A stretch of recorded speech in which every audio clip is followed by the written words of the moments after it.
Bagi kalian yang minjol di pinjaman legal, tapi kok ada yang sebar data, saya mau ngasih tahu nih, ada beberapa pinjaman legal yang sering banget melakukan sebar data pada nasabahnya. Apa aja pinjol itu? Simak video ini sampai habis. Beberapa sudah saya rangkum ya, teman-teman sudah merasakan ya. Ada beberapa juga yang komentar yang saya baca atau yang chat ke saya juga.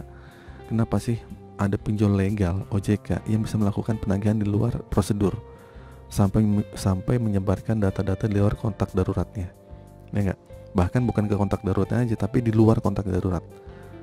Karena apa? Karena ini merupakan bentuk penagihan yang ampuh bagi mereka. Dengan melakukan penagihan ini, diharap kalian yang gagal bayar akan segera kena mental agar malu, dan berharap kalian yang gagal bayar akan cepat membayar karena kalian dibikin malu kan.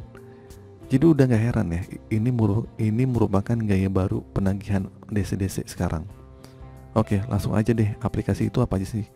Yang pertama yang kita kenal adalah Shopee PayLater. Ya, Shopee PayLater udah pasti ini. Bukan udah pasti, maksudnya ada beberapa orang-orang yang kena sebaran data, bahkan di luar kontak darurat. Ya, apalagi di aplikasi ini kan kalian sebagai reseller nih, pedagang-pedagang, banyak kan kontak-kontak yang kalian beli itu malah diteleponin, atau kalian pernah isi pulsa bisa diteleponin. Itu kan yang pernah walaupun kalian ngisi kontak darurat, bisa jadi yang ditelepon itu di luar kontak darurat. Jadi fungsinya apa saat kita mengisi aplikasi? Kita nulis kontak darurat. Nih, Shopee PayLater ini bagian yang sangat sering menghubungi di luar kontak darurat. Ya, bahkan sehari aja kita telat aja udah menghubungi di luar kontak darurat. Bahkan kita nggak ditelepon sama sekali, udah nelpon aja ke kontak darurat. Oke. Yang kedua adalah S-Pinjam. Ini sama aja nih, Shopee PayLater sama Shopee Pinjam ini sama aja karena mereka dalam satu aplikasi ya, gitu kan. Nah ini sering banget menagih di luar kondar ya, bahkan di kontak daruratnya juga diteror habis-habisan, bahkan di luarnya gitu kan. Bagi kalian yang sering memesan Shopee ya untuk alamat-alamat misalnya reseller atau alamat saudara, ini akan jadi incaran mereka. Itu pokoknya ada kontak yang bisa dihubungi dan kalian sudah mengisi di aplikasi itu. Kalau kalian saat gagal bayar, pasti kalian akan ditelepon di luar kontak darurat. Kok jawabannya pasti sih?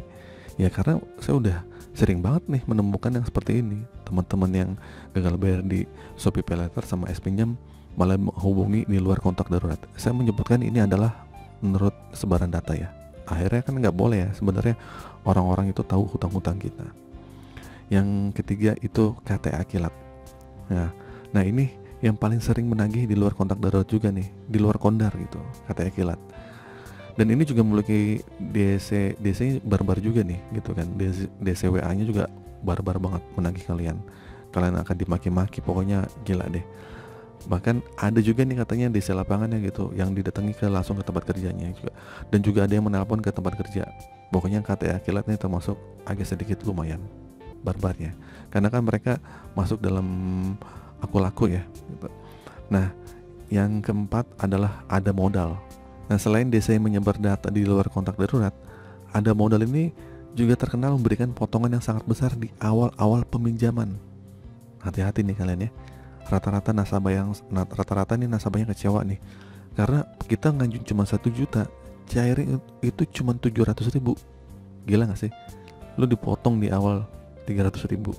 Nah ini ada modal nih, udah potongannya besar, sering nelpon ke luar kontak darurat. Nah yang kelima ini rupiah cepat. Nah di antara ini yang paling sering menagih di luar kontak darurat ini salah satunya, rupiah cepat. Udah nagih juga barbar juga, nerornya juga barbar juga gitu kan. Pokoknya parah. Tapi rumornya juga ini katanya rumor rupiah cepat ini masuk slick OJK ya. Katanya dia juga bekerja sama dengan bank. Oke, yang terakhir ini ada Kredivo. Wah, masuk Kredivo kok masuk ya? Ya, ada kasus ini Kredivo itu menelpon di luar kontak darurat. Ya, ini juga pernah menagih di luar kontak darurat. Banyak banget ya nasabah-nasabahnya, apalagi nasabah lama yang sudah terlagi melakukan pinjaman. Padahal nasabah itu selalu membayar tepat waktu dan mereka juga ditagih di luar kontak darurat.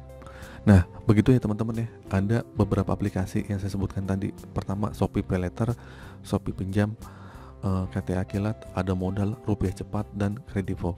Mereka itu aplikasi yang sering menyebar data nasabahnya menelepon keluar kontak darurat. Mungkin beberapa aplikasi melakukan seperti itu, tapi yang paling sering yang saya temuin itu seperti ini. Mungkin ada seperti aplikasi Indonana, Kredito itu menelepon keluar kontak darurat, tapi yang paling sering adalah ini. Pada dasarnya DC-DC itu kalau mentok atau kehabisan akal, mereka itu sering banget menelepon di luar kontak darurat, padahal itu nggak boleh. Terus gimana bang kita menyikapinya? Santai aja, hadapin aja, dan kita bilang sama orang-orang yang mendapat sebaran data di luar kontak darurat untuk minta maaf ya. Kita minta maaf, bilang aja ya udah kita punya hutang. Oke, singkat aja itu saja teman-teman video kali ini. Semoga video ini bermanfaat. Akhir kata, assalamualaikum warahmatullahi wabarakatuh.